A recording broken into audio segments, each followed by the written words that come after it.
আসলে মজার ব্যাপারটা কি যে এই যে রিফাইন্ড আওয়ামী লীগ বা আওয়ামী লীগের একটা অন্যভাবে আওয়ামী লীগকে তৈরি করা হবে বা আওয়ামী লীগকে শুদ্ধ করা হবে, রিফাইন মানে তো আরো ফাইন করা হবে, এই যে একটা কতগুলো ধারণা দেওয়া হচ্ছে, এগুলো তো আজকে থেকে দেওয়ানো হয় নাই। যে কোনো পলিটিক্যাল ক্রাইসিসে, যে কোনো ক্রাইসিসে, রাজনৈতিক ক্রাইসিসে আপনি দেখবেন বারবার এটা হয়েছে। 1/11 সময় একরকম হয়েছে, তারপরে এর আগে যখন সরকার পরিবর্তন হয়েছে, কোনো একটা যে কোনো ক্রাইসিসে এরকম কথাবার্তা হয়েছে। এখন যেমন আওয়ামী লীগকে নিয়ে হচ্ছে, 75 পরেও আওয়ামী লীগকে নিয়ে হয়েছে, আওয়ামী লীগ অনেকগুলো ভাব বিভক্তও হয়েছে, দ্যাট ইজ অলসো ট্রু। কিন্তু সত্যি কথা বলতে একটা রাজনৈতিক দলকে, স্পেশালি আওয়ামী লীগের মতো একটা রাজনৈতিক দলকে ভেঙে শুদ্ধ করা বা ভেঙে ফেলা, এই চেষ্টা তো মানুষ করবেই। এখানে তো বাংলাদেশের ময়দানে, মাঠে তো শুধু আওয়ামী লীগ একমাত্র রাজনৈতিক দল নয়। এখন যারা ক্ষমতার কাছাকাছি আছে এবং যেই আওয়ামী লীগের মতো রাজনৈতিক দলকে ক্ষমতা থেকে সরানো হয়েছে, সুতরাং Awami League is a very very powerful political party. যেই পার্টিটার জন্ম বাংলাদেশের জন্মের আগে, যেই পার্টিটার হাত ধরে বাংলাদেশ নামক রাষ্ট্রটা জন্মগ্রহণ করেছে, সুতরাং যে পার্টির নেতা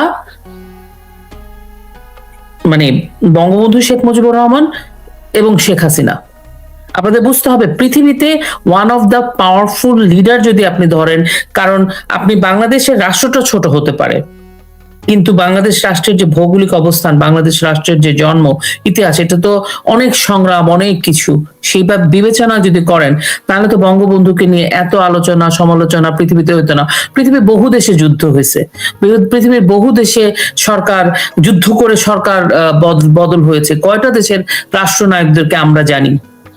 কয়টা দেশের রাষ্ট্রনায়কদেরকে নিয়ে এত এত বক্তব্য বা বাণী বা উক্তি আপনারা সে সময় দেখতে পান, সেই সময় এখনকার দিনে হলে?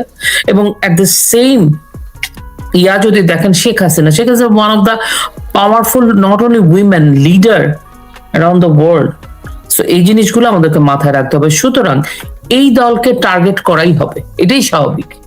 এবং যারা নাকি ওদেরকে সরিয়ে ক্ষমতা এসছে, তারা তাদেরকে আরো ভাঙতে চাইবে।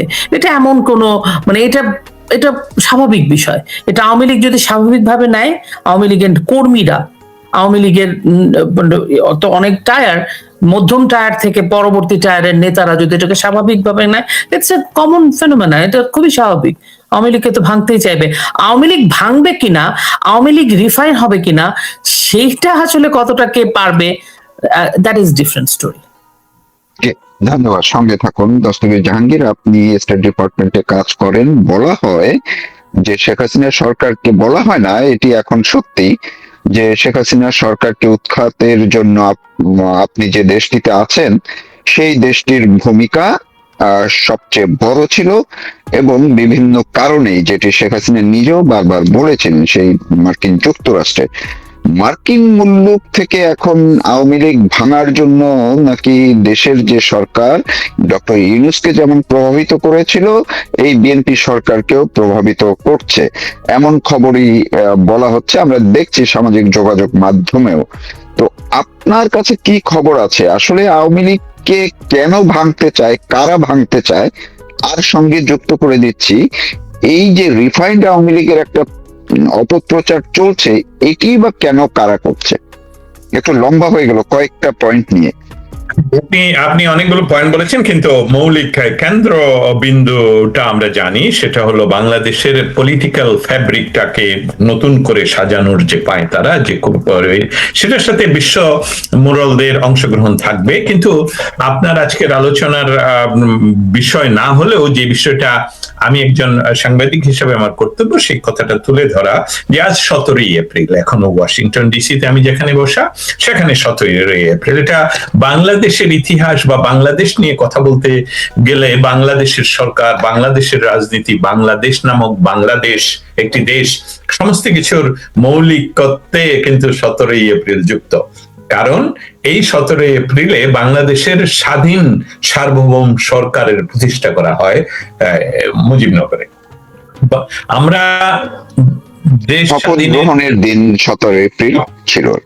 শপথ গ্রহণের দিন 17 এপ্রিল, শপথ গ্রহণের মাধ্যমেই আসলে তো সরকারের অফিসিয়াল যাত্রা শুরু হয়, সেই শুরু হিসেবে হয়েছে। হ্যাঁ, সেটা যদি বাদ দিয়ে কথা বলা হয়, আমরা না, বাংলাদেশের বর্তমান ভবিষ্যৎ প্রাক্তন যে কোনো সরকার সেটা ধরে নিতে হবে যে তারা রাষ্ট্রদ্রোহী কাজ করবে, কারণ একটি দেশের যেদিন অফিসিয়াল সরকারের শুরু, এবং সেটা কিন্তু একটা নির্বাচনের মাধ্যমে তারা নির্বাচিত ছিলেন।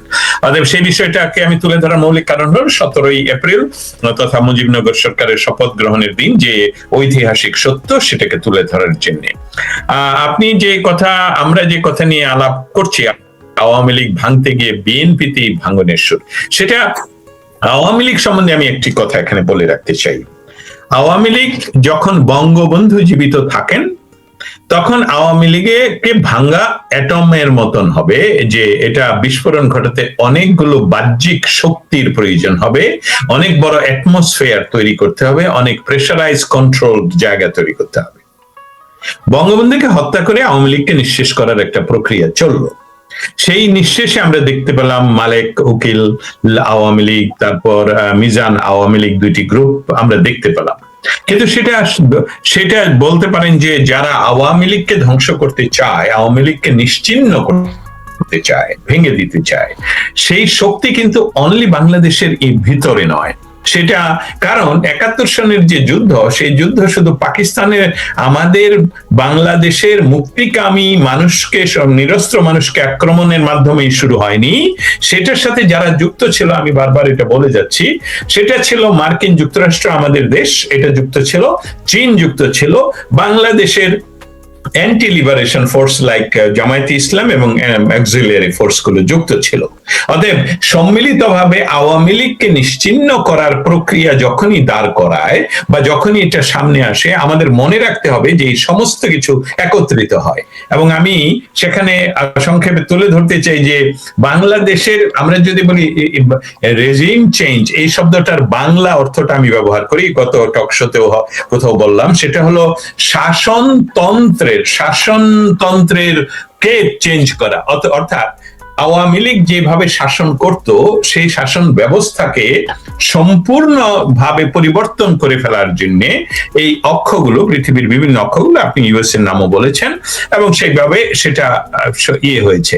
উদাহরণস্বরূপ নিয়ে আসতে পারি সিরিয়াতে যে ঘটনা ঘটেছে, সেখানে প্রাক্তন রাজনৈতিক দল এবং তাদের নেতৃবৃন্দ অদূর ভবিষ্যতে ফিরে আসার সম্ভাবনা শূন্য। সেইভাবে আমরা বলতে পারি লিবিয়ার কথা, সেইভাবে আমরা বলতে পারি ইরাকের কথা। কিন্তু আমরা আর দুইটি উদাহরণ দিব। সেই দুটি উদাহরণের প্রথমটি হলো মিশরে যখন নির্বাচনের মাধ্যমে মুরসি তার মুসলিম ব্রাদারহুড নির্বাচিত হয়ে ক্ষমতায় আসে, তখন কিন্তু এই অক্ষের প্রধানরাই আবার দেখলো না, এখানে শাসন, আমরা তো এখানে রেজিম চেঞ্জ চাই, শাসন ব্যবস্থার পরিবর্তন চাই না, সো মুরসিকে ফাঁসি দাও, সিসিকে নিয়ে আসো, সেই মুবারকের মতনই আবার সেখানে থেকে গেল, কোনো পরিবর্তন কিন্তু সেখানে ঘটালো না। অতএব বাংলাদেশের ব্যবস্থাটা যে এখানে শাসন ব্যবস্থার সম্পূর্ণ পরিবর্তনে, যেহেতু বাংলাদেশের সিংহভাগ মানুষেরা শেখ মুজিব, বঙ্গবন্ধু, বাংলাদেশ 71 প্রশ্নে আপোষহীন, যেহেতু বাংলাদেশের সিংহভাগ মানুষেরা আওয়ামী লীগ সরকারের শাসন আমলে সবচেয়ে ভালো অবস্থানে ছিল, অতএব আওয়ামী লীগকে তথা শেখ হাসিনাকে নিশ্চিহ্ন করে দেওয়া অন্যান্য দেশগুলোর মতন এটা সম্ভব হচ্ছে না। তাই এই ষড়যন্ত্র চলতেই থাকবে। এখন আসি দ্বিতীয় কথাটায়, আওয়ামী লীগকে ভাঙ্গার ষড়যন্ত্র কথাটা এখন শেষ করতে চেয়েছিলাম, কিন্তু আরেকটা কথা মনে পড়লো, বলে রাখি। আমি আমার কথাটা কোট করে রাখেন অনলাইনে, যে যতদিন বঙ্গবন্ধু তনয়া শেখ মুজিব কন্যা যেভাবেই বলি না কেন শেখ হাসিনা জীবিত থাকবেন, ততদিন আওয়ামী লীগকে ভাঙ্গার কোন ষড়যন্ত্র আসলে সাকসেস হবে না। এর কারণটা হলো, আওয়ামী লীগের যারা সাপোর্টার, তাদেরকে যদি আমরা সুরকির মতন তুলনা করি, সিমেন্ট না বালি এবং অন্যান্য তুলনা করি, তাহলে সেটাকে সংযুক্ত রাখার জন্য ডিম ব্যবহার করা হয় যাতে শক্তিশালী থাকে, অথবা সিমেন্ট ব্যবহার করা হয়। অতএব শেখ হাসিনা যতদিন জীবিত থাকবে এটা ভাঙার কোনো সম্ভাবনা নেই। আমরা ষড়যন্ত্র করতে পারবো। আমরা 1/11 ষড়যন্ত্র করেছি, এমনকি ওয়াশিংটন ডিসি থেকে শেখ হাসিনাকে ফোন করে এই যে ইত্তেফাকের ব্যারিস্টার, আমি নামটা ভুলে গেছি, ব্যারিস্টার যিনি বড় ছেলে মঞ্জু, আমি ইয়ের কথা বলছি, আনোয়ার হোসেন মঞ্জুর বড় ভাইয়ের কথা বলছি, মইনুল হোসেন, ব্যারিস্টার মইনুল হোসেন।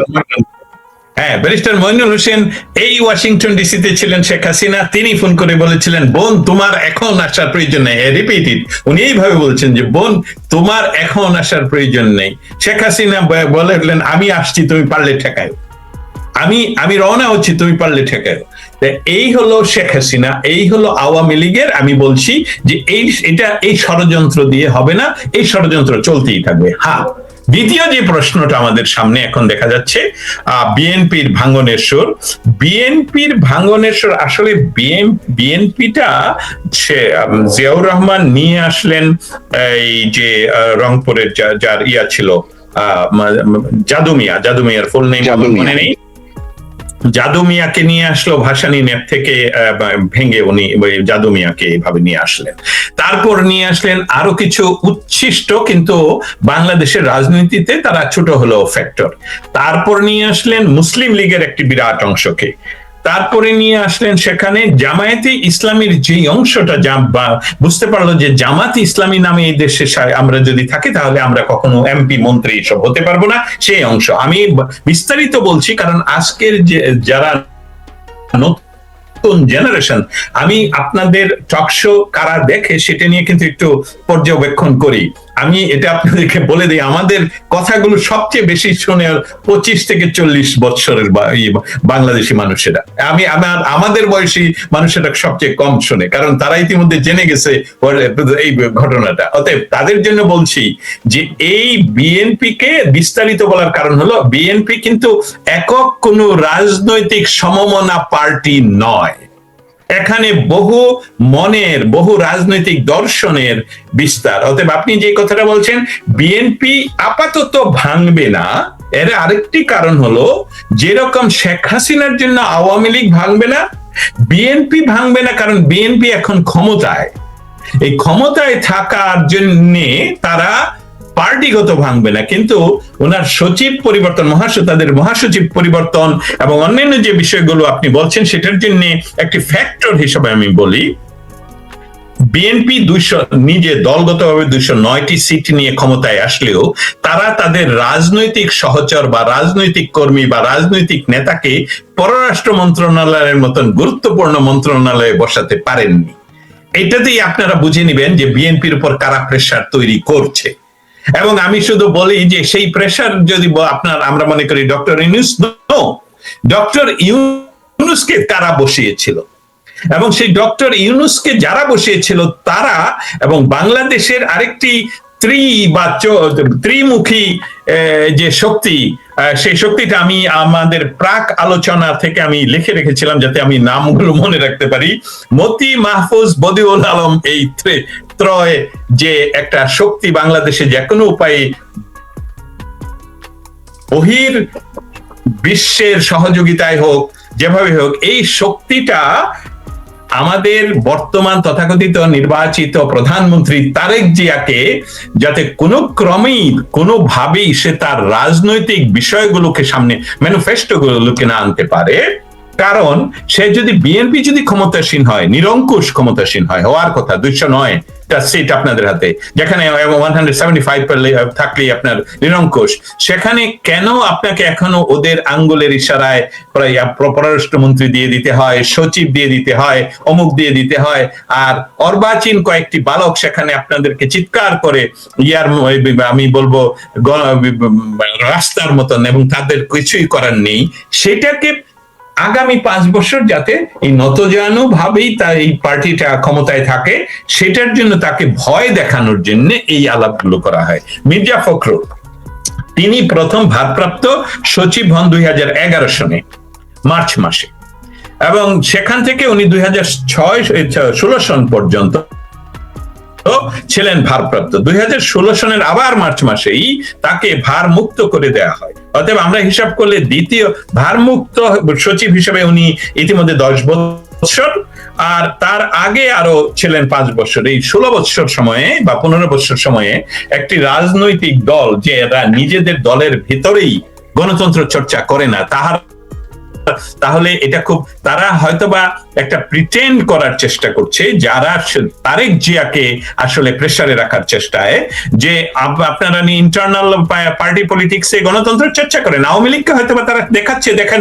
শেখ হাসিনা সবসময় 3 বছর পর পর হোক, 4 বছর হোক, 3 বছর না করতে পারলেও তারা একটা সম্মেলনের ভিতর দিয়ে আবার উনি নির্বাচিত সভাপতি, সেক্রেটারিও নির্বাচিত, কিন্তু আপনারা তো সম্মেলনই করছেন না। তারা হয়তো দোষ দেবেন শেখ হাসিনা তখন দেয়নি। আরে ভাই, শেখ হাসিনা তো আপনাদেরকে নিষেধ রাখেননি, আপনারা পুলিশকে আক্রমণ না করলে আপনাদের উপর তো কোনো অত্যাচার ছিল না। সেই অর্থে আমি বলবো যে ইয়াস, এই খেলাটা দৃশ্যমান করছে এই জন্যে যাতে করে বোঝানো যায় যে আওয়ামী লীগও দুর্বল, আর আমাদের বিএনপির ভিতরেও একটি শক্তি, যেটাকে আপনারা বলছেন অক্ষয় শক্তি, খালেদা জিয়ার অক্ষয় শক্তি। আমিও দেখতে পাচ্ছি যে তাদের সিনিয়রদের কাউকেই তেমন কোনো পোস্টে বসানো হয়নি, এমনকি মির্জা আব্বাস অসুস্থ হয়ে এখন মালয়েশিয়াতে অবস্থান করছেন সিঙ্গাপুর থেকে। শুনছিলাম কিছুদিন আগে, এবং এটা আমার নির্ভরশীল সূত্র থেকে বলছিল, যে যাকে দেয়া হলো পার্লামেন্টে সভাপতিত্ব করার জন্য, যখন শপথ নতুন পার্লামেন্ট শুরু হলো, তাকে তারেক জিয়া নাকি প্রেসিডেন্ট হিসাবে গ্রহণ করেছেন, এবং তাকে তো চুপ্পুকে পরিবর্তন করা হবে। কিন্তু আমার মনে হয় চুপ্পুকে ইতিমধ্যে যেভাবে তারেক জিয়া ব্যবহার করতে পারেন, যেভাবে সেইভাবে যে ব্যবহার যতদিন করা যায় ততদিন পর্যন্ত চুপ্পু এটাতে খুব ফিল করছেন, কমফোর্ট ফিল করছেন, এবং চুপ্পু নিজে বারবারই বলছেন যে Tarique Zia is different person. So সেই পথে তারা অবশ্যই ক্ষুব্ধ, কিন্তু তাদের সাথে আন্তর্জাতিক শক্তি এবং বর্তমান বিএনপির যে তৃণমূলের কর্মীদের সাথে তাদের সংযুক্তি নেই। অতএব আর্মি প্রশাসন, যে কোনো ধরনের আর্মি প্রশাসনের যে কোনো লেভেল থেকে তাদের যদি সাপোর্ট না থাকে, আপনাকে আমি এটা বলতে চাই যে বাংলাদেশের ইতিহাসে আজ পর্যন্ত কোন সরকার, একমাত্র শেখ হাসিনা 2001 সন ছাড়া কোন সরকারের পতন আর্মির সরাসরি ফোর্স বা ইনভলভমেন্ট ছাড়া হয়নি, ঘটেনি। এবং শেখ হাসিনাই একমাত্র ব্যক্তি, একমাত্র সরকার 2001 সনে 2001 সনে 1996 সনে নির্বাচিত হয়ে উনার ম্যান্ডেট শেষ হওয়ার 30 দিন আগে তত্ত্বাবধায়ক সরকারের হাতে ক্ষমতা হস্তান্তর করেন নির্বাচনের জন্য। অতএব বিএনপির এই সিনিয়র অংশটুকু আমি মনে করি না তেমন কোনো সাকসেস আনতে পারেন।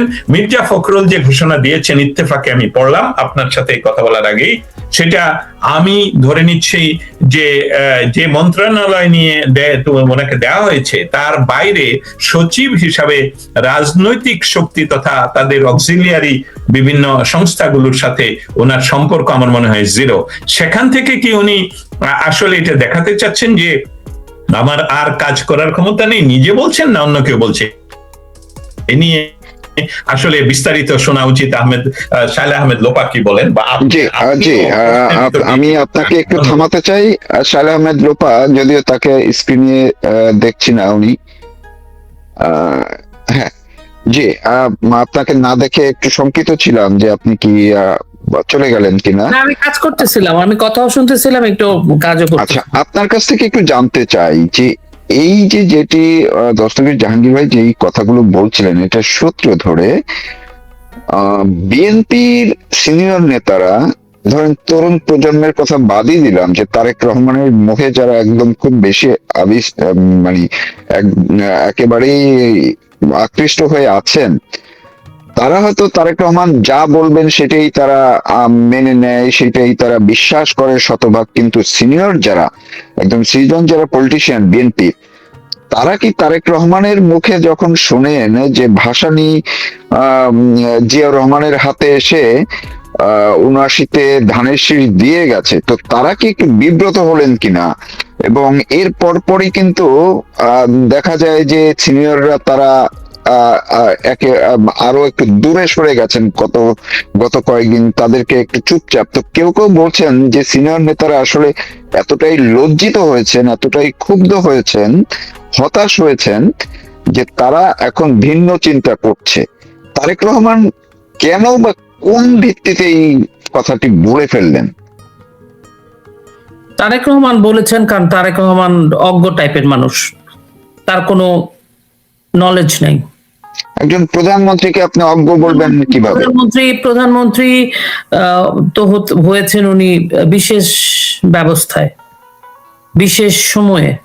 বিশেষ সময়কে কাজে লাগিয়ে। এখন প্রধানমন্ত্রী আমাদের যে ইউনুসকে আমরা দেখেছি এত বিজ্ঞ, তো পড়াশোনা জানা, অর্থনীতির বিশাল বড় পৃথিবীব্যাপী গ্লোবাল সিটিজেন উনি, ওনার কোনো ইয়ে নাই। উনি যে কাণ্ডগুলো করেছেন সেই কম্পেয়ারিং টু, তারপরে যখন তারেক এসছে, তারেক রহমান প্রধানমন্ত্রী, আপনি বাংলাদেশের মানুষদেরকে যা জিজ্ঞেস করেন, তারেক রহমানের সভা সমিতিতে বিএনপির অনেক প্রোগ্রাম হতে থাকে, সবাই বলে শেখ মুজিব ল ল ল সালাম, জয় বাংলা শেখ হাসিনা, বিকজ মেন্টালি মানুষ একসেপ্টই করতে পারে না এখনো পর্যন্ত। এখন আপনি বলছেন ব্যক্তি তারেক রহমান, আপনি তৌফিক মারুফ, দস্তগীর জাহাঙ্গীর, আমি শাহ আহমেদ লোপা, আমরা সবাই জানি ওনার নলেজের দৌড় কত দূর।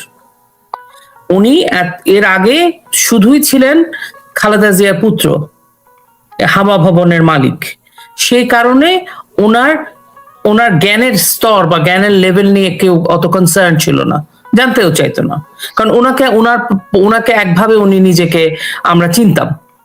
সে প্রসঙ্গ তো আপনি আমি সবাই জানি, সেটা বাদ দেই, সে প্রসঙ্গে যাব। সুতরাং তারেক রহমানের একাডেমিক পড়াশোনা তো বাদই দিলাম, মানুষের রাজনীতি করতে আসলে যে একটা পড়াশোনা, কারণ 10-15 বছর বাইরে থাকার পরে ওইটা ইনর্মাস, মানে অনেক সময় উনি পেয়েছিলেন রাজনীতি পড়াশোনা করার, যে আমি পড়াশোনা করি, আমার জেনারেল নলেজ বাড়াই, যে নলেজ দিয়ে আমার ভবিষ্যতে কাজে লাগবে, ওই যে জেনারেল নলেজটা ওনার নাই। This is shameful. আপনি নিজে তার দলের সিনিয়র নেতা তো বাদই দেন, আপনার প্রধানমন্ত্রী এরকম, সদ্য বিদায়ী প্রধানমন্ত্রী শেখ হাসিনা গেছে, এখন এই প্রধানমন্ত্রী আসছে। আপনি তো বাংলাদেশের মানুষ, এই রাষ্ট্র তো আপনার লজ্জা লাগে না? আমার লজ্জা লাগে। when I compare যে আমার কি প্রধানমন্ত্রী মাত্র তারা তাড়ালো, তারপর কি প্রধানমন্ত্রী আসছে। কিন্তু আমরা তো দেখলাম যে যখন তারেক রহমান ওই কথাটা বললেন তখন তো হাততালি দিল, এবং যারা উপস্থিত ছিল তারা সবাই স্লোগানও দিল তারেক রহমানের পক্ষে, জিয়া বলে। আপনাকে আমি বলতেছিলাম না শো এর আগে আপনার সাথে আমার একটা কথা হচ্ছিল, আমাদের সমস্যাটাই তো এটা, আমরা সবসময় অনুসরণ করতে পছন্দ করি, আমরা সবসময় চাপলুসি করতে পছন্দ করি, আমরা সবসময় তোষামোদি পড়তে পছন্দ করি, বুঝেন না? তারেক রহমানের মন্ত্রী স্কুলে যায় বাচ্চাকে শেখাচ্ছে তোমাদের কে চায় জাইমা রহমান তোমাদের আগামীর নেতা, বাচ্চাও বলতেছে হ্যাঁ, বাচ্চা চেনেই না জাইমাকে।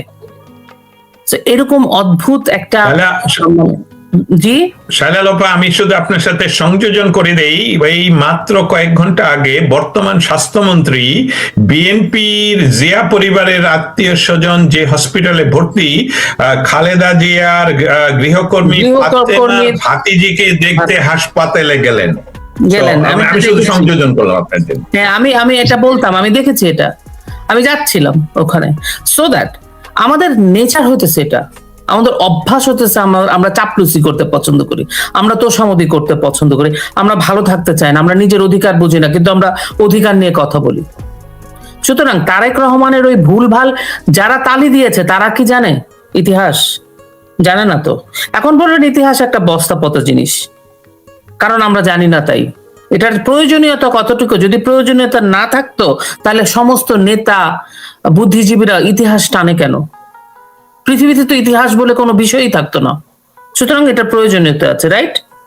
আপনার পাস্ট নাই ছাড়া তো মানুষ হয় না, পাস্ট রেফারেন্স দিয়ে আপনি ফিউচারে যাবেন, that is how it is work, পৃথিবী এভাবে ঘুরে। সুতরাং তারেক রহমানের জ্ঞান বুদ্ধি নিয়ে তো আমার আর আলোচনা করার ইচ্ছা নেই, কারণ আই নো হিম। না, আমি আপনার আমার কিংবা দস্তগীর জাহাঙ্গীরের কথা বলছি না, আমরা না হয় বললে সেটা তো এক ধরনের, কিন্তু তার যে দল, সেই দলে যখন মঈন খানের মতো জাদ্রের লোক আছে এবং খুবই বড় বড় মাপের অনেক কয়েকজন নেতা আছেন, তাদের অবস্থা কি হয়, কি হয়েছে বলে আপনার ধারণা? ওটাতেই যাচ্ছিলাম। আপনি আপনি আমার কথা হচ্ছে, আপনার আমার তারেক রহমানকে কেন আপনাদের কথা বলেন, আপনার আমাদেরই বিব্রত লাগে জাস্ট বিকজ সে প্রধানমন্ত্রী। এই প্রধানমন্ত্রীর যে রাজনৈতিক দলটা, এই প্রধানমন্ত্রী হচ্ছে সেই সব লোকের নেতা যাদের নাম আপনি বললেন, মিস্টার মঈন, মির্জা ফখরুল, ইভেন্দো, আপনি যাদের যাদের কথা বলছেন, আগে সাইফুর রহমান ছিল। আমি যতদূর শুনেছি, আপনারা সবাই শুনবেন, 2001 থেকে 2006 দুইটা প্যারালাল একটা বিএনপির ভেতরে ব্যাপার ছিল। একটা হচ্ছে খালেদা জিয়ার বর্ষিয়ান সকল নেতারা, আর একটা হচ্ছে তারেক রহমানের এখনকার যারা। আর এখন শুনতে পাচ্ছি লন্ডন প্রবাসী কিছু পাওয়ারফুল ব্যক্তি যারা লন্ডন থেকে গিয়ে তারেক রহমানের সাথে সেট আপ হয়ে গেছে, আর একটা হচ্ছে বর্ষিয়ান নেতারা। আপনি বুঝতে পারেন মঈন সাহেব, তারপরে মানে এখন যারা যারা নেতা আছেন, খন্দকার মোশাররফ, হ্যাঁ, খন্দকার মোশাররফ, তাদের জন্য কি এম্বারাসিং এইটা। ওনারা না পারছেন গিলতে, না পারছেন ফেলতে, এবং ওনারা বাংলাদেশটাতে বসে বসে ওনারা চেষ্টা করেছেন বিএনপি কাম ব্যাক করুক with this product. I am sorry, এভাবেই বলতে হচ্ছে। মানে প্রধানমন্ত্রী তো ওনাকেই বানাতে চাইছেন, উনি খালেদা জিয়ার ছেলে, ওনার বিগ প্যাকেজ, তাই না? এটা ইনহারেন্ট কথা যদি বলেন তাহলে তো খালেদা জিয়ার ছেলে। সুতরাং সমস্যাটা যেটা আমার কাছে মনে হয়েছে, এই লোকটা যখন কথা বলে তার আগে ওনার স্ক্রিপ্টটা লিখে দেয় কে? সাংবাদিক, দুজন সাংবাদিক আছে যারা স্ক্রিপ্ট রাইটার আর কি, কিন্তু উনি তো সবসময় তো স্ক্রিপ্ট ধরে কথা বলেন না।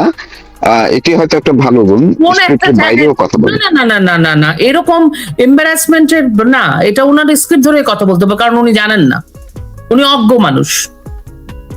অজ্ঞান হইলে ওনাকে বলতে হবে যে ভাই আমি কিছু জানি না, হ্যান্ডস আপ, যা লেখা দেবে তাই পড়বো। উনি কোনো একটা জেলায়, ওনার একটা বক্তব্য আমি শুনতেছিলাম, ফানি, কোনো একটা জেলায় গেছে, সেখানে উনি বলতেছে এইখানে সব গমের চাষ হয়।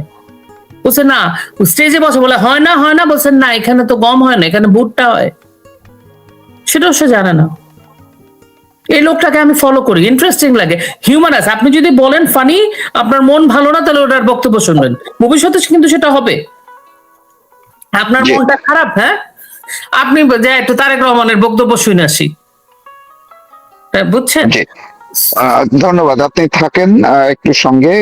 দস্তগীর জাহাঙ্গীর, আপনার কাছ থেকে আরেকটু একটু গভীর ভাবে একটু শুনতে চাই। সেটি হচ্ছে যে বিএনপির এই তারেক রহমানকে যখন বাইরের শক্তি, আমরা একদম যদি এগ্রি করে নেই যে শেখ হাসিনা সরকার মার্কিন যুক্তরাষ্ট্র কিংবা চীনের কথা বলি বা অন্য দেশগুলো তাদের স্বার্থ রক্ষা করতে পারে নাই বা পরীক্ষায় দিতে পারে নাই, উত্তীর্ণ হতে পারেনি, শেখ হাসিনা চাননি কোনোভাবেই যে দেশের স্বার্থ অন্য কারো হাতে তুলে দিতে, কিন্তু সেই জায়গায় তারা চুজ করলেন তারেক রহমানকে।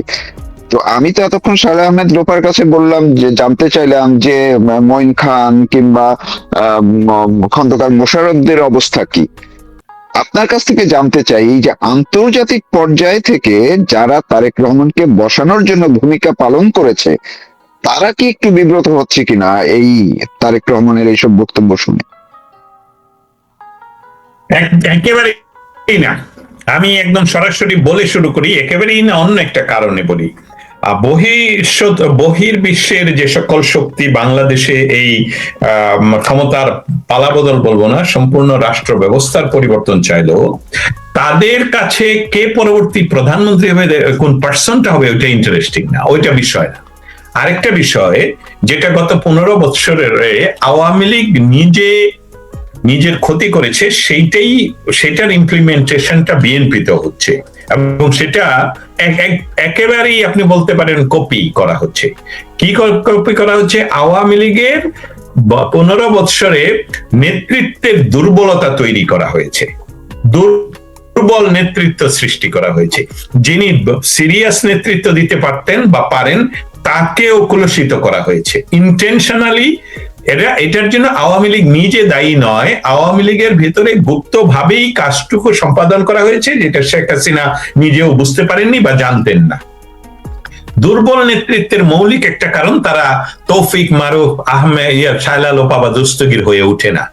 কারণ আমরা আমাদের কণ্ঠস্বর, আমরা সবসময় সত্য বলতে পারি, কারণ আমরা যেটা শিখেছি করতে পারছি, আমাদের কোনো দুর্বলতা নেই। হ্যাঁ, সেই কোন দুর্বলতা না, আমরা দুর্বল সাংবাদিক নই, আমরা দুর্বল মানুষ নই, কিন্তু দুর্বল মানুষ হিসেবে যখন নেতৃত্বের আসনে বসানো হয় বা তার চরিত্রের স্খলন করানো হয়, তখন ওখানে ওই নেতৃত্বটা, ওই দলটা দুর্বল হয়ে পড়ে। অতএব আপনার প্রশ্নের উত্তর না যেটা বলেছিলাম, সেটার ব্যাখ্যাটা হলো যারাই তাদেরকে ক্ষমতায় বসিয়েছে তারা খুশি, শিরোধারাহীন, কথা বলতে পারে না, 69 কে মারা গেল সেটাও জানে না, মাওলানা ভাসানী কবে মারা গেছেন আমি দস্তগীর না জানলে এটা বলবো না তো, বা আমি বলবো যে মাওলানা ভাসানীর যে ছিল সেটা অমুক ভাবে আমাদেরকে নিয়ে আসা হয়েছে আমাদের এখানে। ডেট বলতে গেলেই তো আমাকে বলতে হবে আমি ভুল বলতে পারি, যেটা শায়লা লোপা বলেছেন যে তিনি আসলে ওনার ইনফরমেশন জানার কতটুকু দৌরাত্ম সেটা নিয়ে আমাদের সংশয় আছে। আজ থেকে 3 মাস আগে যখন বিএনপি ক্ষমতায় আসবে, বিএনপি ক্ষমতায় আসলে খালেদা জিয়ার স্ত্রী খালেদা জিয়ার সন্তানই প্রধানমন্ত্রী হবেন, এটাও যখন ধরে নিলাম, তখন আমার মনে একটা ক্ষীণ ছিল, আশা ছিল, যেটা ডক্টর ইউনূস নিয়েও ছিল, যে তারেক জিয়া দীর্ঘ 17 বছর স্বেচ্ছা নির্বাসনে, আমি বলছি স্বেচ্ছা নির্বাসনে, ব্রিটেনের মতন জায়গা যেখানে ব্রিটেনের রাজধানী যেখানে লন্ডনে বসবাস করেছিলেন, সেখানে গণতন্ত্রের চর্চা হয়। উনি ইচ্ছা করলেই যেহেতু বাংলাদেশের একটা রাজনৈতিক দলের সভাপতি, সাধারণ মানুষও পারবে, রাজনৈতিক দলের ভারপ্রাপ্ত সভাপতি, উনি ইচ্ছা করলেই গ্যালারিতে যেতে পারতেন ব্রিটিশ পার্লামেন্টের, ইচ্ছা করলেই কনজারভেটিভ বলেন আর বলেন লেবার পার্টির বলেন তাদের মন্ত্রীদের সাথে আড্ডা দিতে পারতেন। সেইটা 17 বছরের একটা দুর্দান্ত সময় ছিল। উনি ইচ্ছা করলেই বুঝতে পারতেন গণতন্ত্র কিভাবে চর্চা হয়, কিভাবে কথা বলা যায়, কিভাবে ওনার স্ক্রিপ্ট লিখে দিতে যায়। একটা বিষয় খুবই আশ্চর্যজনক যে দেখুন, 17 বৎসর স্বেচ্ছা নির্বাসনে একটি বারও উনি আমেরিকার বিরুদ্ধে কথা বলেননি। যদিও এই তারেক জিয়া এখানকার সংস্থা দিয়ে ব্ল্যাক লিস্টেড মানুষ, যেমন মোদিও এক সময় আমাদের ইউএসএ ব্ল্যাক লিস্টেড ছিলেন, কিন্তু মোদি প্রধানমন্ত্রী হওয়ার পরপরই আমেরিকা তার সমস্ত কিছু উঠিয়ে দিয়ে রাজকীয় সম্মানে, আমি ফিজিক্যালি সাংবাদিক হিসেবে উপস্থিত ছিলাম এই হোয়াইট হাউসে, ওনার রাজকীয় কিন্তু তারেক জিয়াকে এখনো কিন্তু বুঝতেই পারছেন যে তারেক জিয়াকে অনেকটাই ব্যবহার করা হচ্ছে প্রধানমন্ত্রী হিসাবে।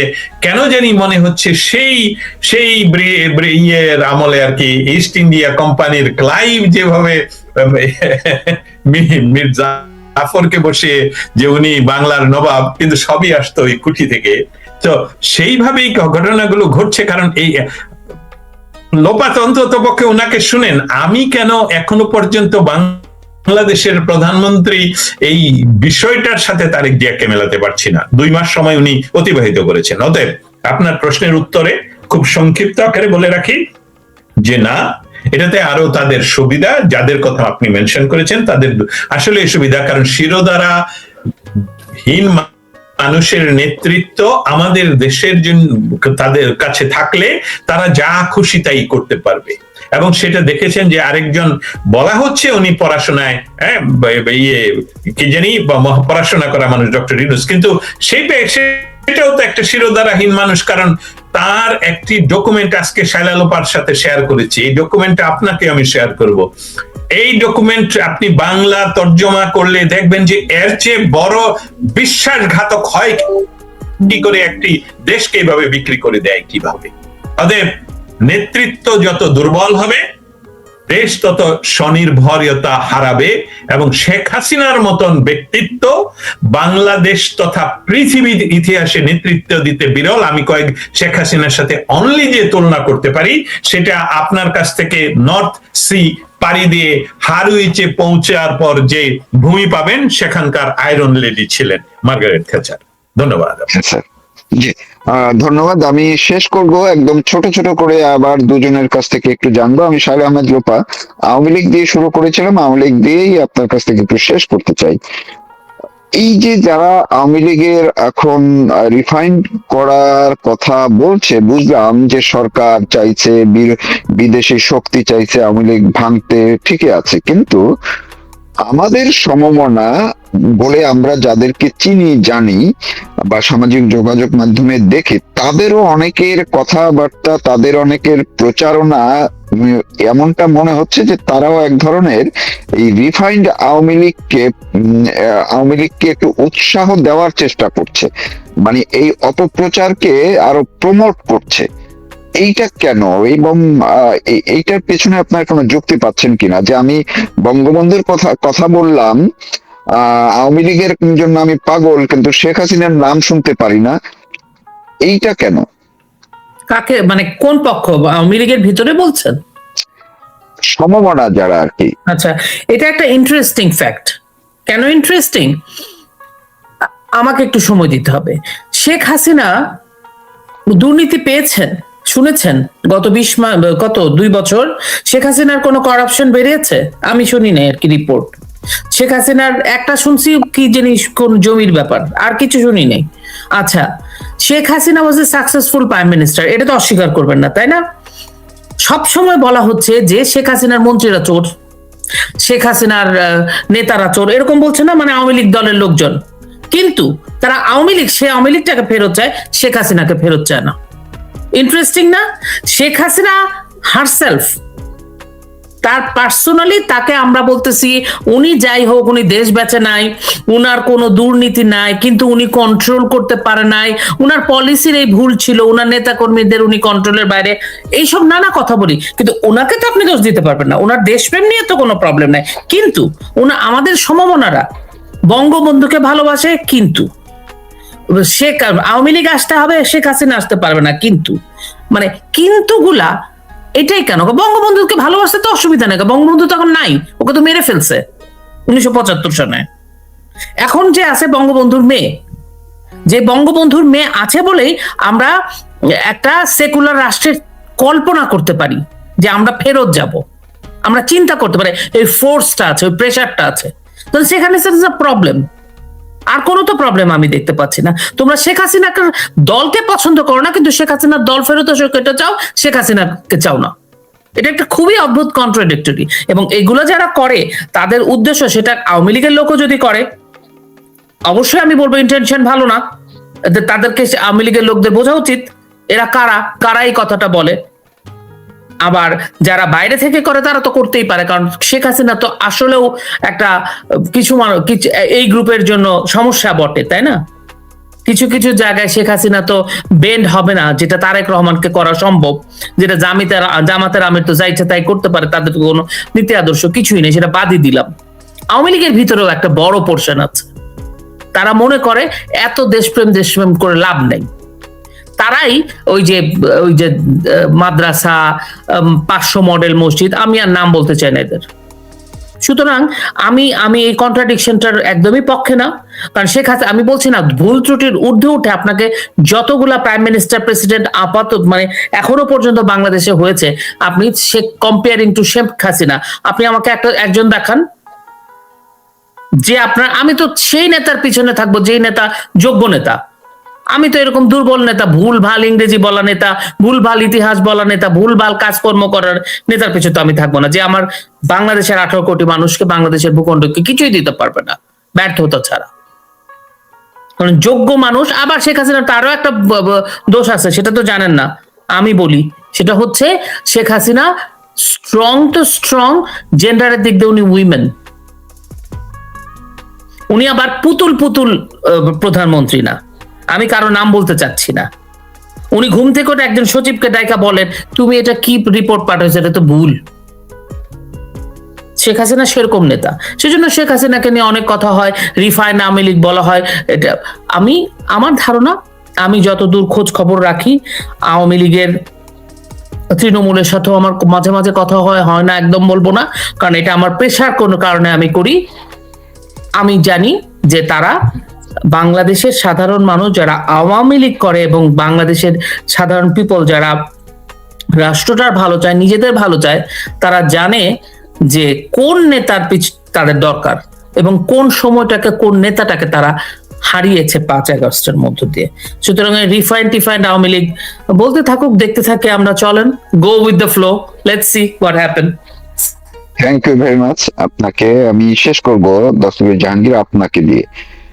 আমরা দেখছি এই যে সামাজিক যোগাযোগ মাধ্যমে আমাদের সাংবাদিকদের কেউ কেউ কিংবা এমনকি যারা 2024-এর 5ই আগস্টে জোয়ারে গা ভাসিয়ে দিয়েছিলেন, তাদের অনেকেই এখন প্রকাশ্যে গণমাধ্যমে এসেই, টকশোতে এসেই, মেইন স্ট্রিমের টকশোতে এসেও তারা বলছেন যে এই এর চেয়ে তো, এই ইউনূসের চেয়ে তো শেখ হাসিনা কে আমরা দেশ থেকে বাধ্য করে ভুল করেছি, কিংবা এই সরকারকে, আওয়ামী লীগ সরকারকে উৎখাত করা আমাদের আসলে প্রতারিত হয়েছি, আমরা ফাঁদে পড়েছি, যে কথাগুলো এর আগেও গত 2 বছরে অনেকেই বলছেন। কিন্তু এখন একদম কোর গ্রুপের, এমনকি এনসিপির ছেলেপান্ডাও ভিন্নভাবে ঘুরিয়ে ওই কথাটি কিন্তু তারা বলছে। তো যদি তাই হয়, তারা কি শেখ হাসিনা আওয়ামী লীগ দুটোকে আলাদা করার কথা ভাবছে, নাকি যখন তারা এই কথা বলে তারা শেখ হাসিনাকে মিন করেই বলে যে শেখ হাসিনাকেই দরকার? আপনাকে, আমরা কিন্তু সবাই দেখি গত বিভিন্ন গণমাধ্যমে কিন্তু এই জিনিসগুলো আসছে যে শেখ হাসিনা অনেক ভালো ছিল। কালকে শুনলাম একজন বাম নেতা, তিনি বলেছেন যে যদি শেখ হাসিনা মানে 10% দোষ থাকে, তাইলে ডক্টর ইউনূসের সেখানে 50% দোষ আছে, তাইলে কাকে আমরা শাস্তির আওতায় আগে আনবো? একজন খুবই, কালকে টক শোতেই আমি দেখছিলাম। তাইলে এই শেখ হাসিনার বিরুদ্ধে কারা আপনার এখন ষড়যন্ত্র করছে?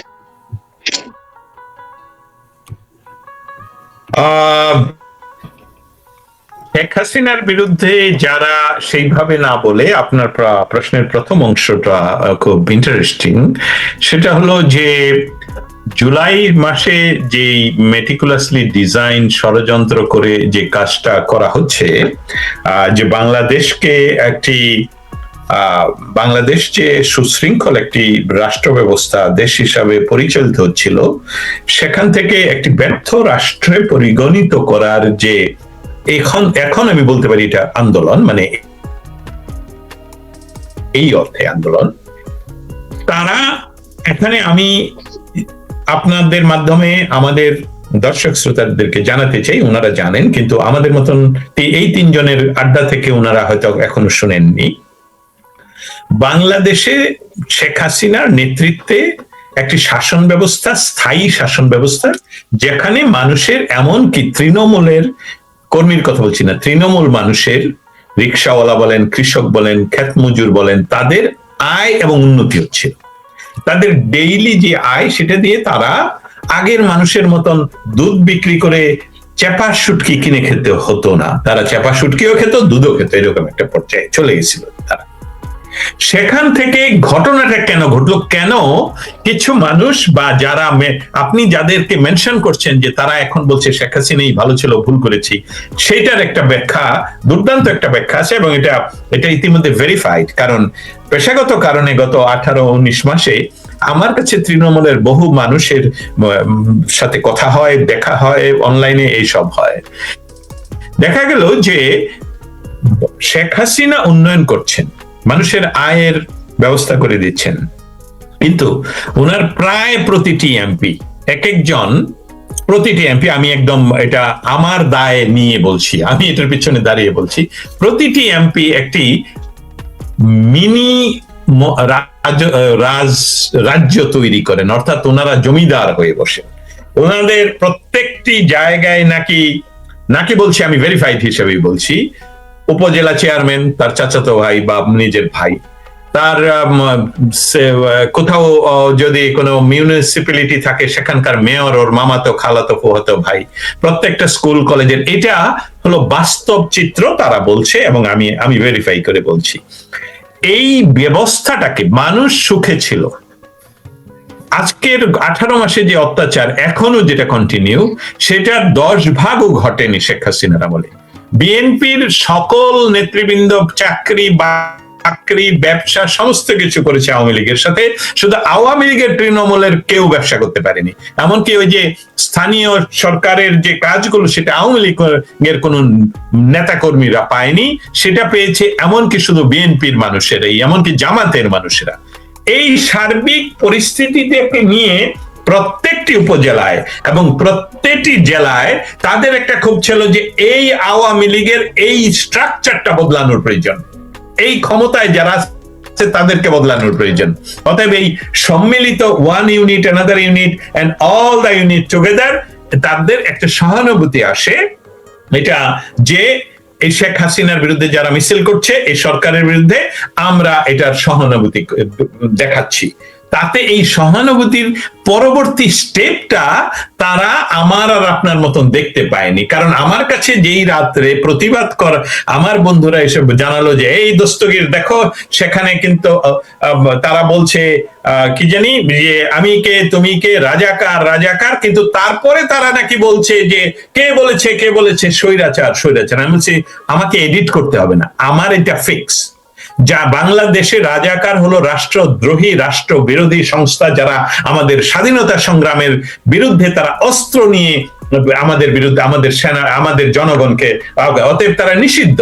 তারা যখন বলবে আমি কে, কেউ যদি বাংলাদেশে বলে আমি কে রাজাকার, তারপরে যত ব্যাখ্যাই দেন সে রাষ্ট্রদ্রোহী। অতএব আমি আপনাদের এই যেতে পারবো না। শেখ হাসিনার নেতৃত্ব আপনাদের ভালো লাগে না, না এটা আপনার গণতান্ত্রিক রাইট এর বিরুদ্ধে প্রতিবাদ করা, কিন্তু আমার তো রাইট আছে শেখ হাসিনাকে সাপোর্ট করার, নাকি? জিয়াস, তাহলে আপনার সাথে আমি বলছি আপনারা ভুল পথে আছেন, শেখ হাসিনা সঠিক পথে আছেন। শেখ হাসিনার নেতৃত্ব যদি অটুট থাকে, আপনারা শেখ হাসিনাকে সহযোগিতা করুন, বলুন যে আপনার ওই এমপি দেখুন ওইখানে এই কাজ করছে, উনি তাতে সহযোগিতা পাবেন, আমাদের দেশ অনেক স্থিতিশীল থাকবে। কিন্তু আপনারা যেই পথে যাচ্ছেন সেটা হলো পরাজিত শক্তি, 71-এর পরাজিত শক্তি। এখন রাজাকার, আমরা নিজেদেরকে রাজাকার দাবি করতে পারছি, এইটা একটা ধৃষ্টতা এবং এতে বাংলাদেশের ক্ষতি হবে। অতএব আপনি যে কথাটা বলছিলেন এটা দীর্ঘ আলোচনার মাধ্যমে আমি বললাম যে তারা যারা এখন বলছেন যে শেখ হাসিনার সরকারি ভালো ছিলেন, তাদেরকে মানে বাংলাদেশের একটি বিষয় তারা বিশ্বাস করেন, সেটা হলো 71, এবং 71-কে বিশ্বাস করতে হলে আপনারা যারা এখন বলছেন, আমি এটা আপনার প্রশ্নের উত্তর যেটা দিয়েছি, আমি একটা আহ্বান করতে চাই যে আপনারা যারা বলছেন যে শেখ হাসিনা ভালো ছিলেন, শেখ হাসিনা সরকার ভালো ছিলেন, আমি আপনাদের কাছে আহ্বান করি আপনারা সামনে এসে বলুন 32 নাম্বারকে অবমুক্ত করতে হবে, 32 নাম্বারকে গড়ে তুলতে হবে সরকারি পয়সায়। 32 নাম্বারে যারা আক্রমণ করেছে 3 বার, তাদের ভিডিও সার্চ করে আমাদের কাছে ডকুমেন্ট আছে, আমার কাছে আছে, আমরা করব। আপনারা এই দাবি তুলুন, 32 নাম্বারে হাত দেওয়া মানে বাংলাদেশে হাত দেওয়া, এবং সবাইকে এটা বলার পর আপনারা আওয়ামী লীগকে বা শেখ হাসিনাকে চান কি না চান সেই দোষ আর থাকবে না। কারণ এটা রাজনৈতিক অধিকার আপনাদের আমাদের যে আমি শেখ হাসিনাকে পছন্দ করি, আপনি পছন্দ করেন না, কিন্তু আপনি শেখ হাসিনাকে বলবেন ভালো ছিল, 32 নাম্বার ভেঙে ফেললো, কেউ এখনো পর্যন্ত একটা কেসও করলেন না, একটা প্রতিবাদ করলেন না। তারেক জিয়া যায় মাওলানা ভাসানীর সমাধিতে, আর জাতির পিতা বঙ্গবন্ধু শেখ মুজিবুর রহমান যে দেশ দিয়েছেন সেই দেশের প্রধানমন্ত্রীর শপথ করার 12 ঘন্টার ভিতরে প্রধানমন্ত্রী যদি বঙ্গবন্ধু শেখ হাসিনা বা বঙ্গবন্ধু শেখ মুজিবের প্রতি শ্রদ্ধা না জানান, তাতেও ওনার শপথ ভঙ্গ হয়। এটাই আইন, এটাই বাংলাদেশের আইন, এটাই থাকবে বাংলাদেশ। অতএব যারা ভুল পথে গিয়েছিলেন তাদের কি কি কাজ করতে হবে আমি দস্তগীর জাহাঙ্গীর সব বলে দিতে পারবো না, তারপরেও কিছুটা হলেও আমি ইঙ্গিত দিলাম যে কি করা ওনাদের উচিত, এবং বাংলাদেশকে রক্ষা করতে হবে। যে নেতৃত্ব এখন বাংলাদেশ চালাচ্ছে দুর্ভাগ্যজনক ভাবে সত্য, এতে করে বাংলাদেশ যে একটি ব্যর্থ রাষ্ট্র ইতিমধ্যে ইউনুস করে দিয়ে গেছে, সেখান থেকে আমরা ফিরাতে পারবো না। তবে সুসংবাদ, বিশ্বব্যাপী তৌফিক, মারুফ, শাহেল আহমেদ লোপা, দস্তগীর জাহাঙ্গীরের মতন লোকেরা বাংলাদেশকে ভুলে যায়নি, এবং আমরা আমাদের কাজ করে যাচ্ছি বাংলাদেশকে পুনরুদ্ধার করার জন্য। Thank you. অনেক অনেক ধন্যবাদ আপনাদের দুজনকে। দর্শক যারা আমাদের সঙ্গে আছেন বা সামনে দেখবেন, আমার সঙ্গে এতক্ষণ কথা বলছিলেন দস্তগীর জাহাঙ্গীর, যুক্তরাষ্ট্রের সাংবাদিক, এবং কানাডার মানবাধিকার কর্মী শায়লা আহমেদ লোপা। তারা যে বিষয়গুলো নিয়ে আলোচনা করেছেন, আপনারা একটু আপনাদের সময় সুযোগ মতো, যদিও একটু লম্বা হয়েছে আলোচনাটা, এতই গুরুত্বপূর্ণ বিষয়ে আলোচনা হয়েছে, ফলে একটু লম্বা হলেও আপনারা যদি আপনাদের মনোযোগ দিয়ে শোনেন, দেখবেন আপনাদের নিজেদের চিন্তার কিছুটা দুয়ার খুলে গেছে। সবাই ভালো থাকুন, সুস্থ থাকুন, নিরাপদে থাকুন। আবার অন্য কোনো সময় দস্তগীর জাহাঙ্গীর এবং শায়লা আহমেদ লোপা আপনাদের সঙ্গে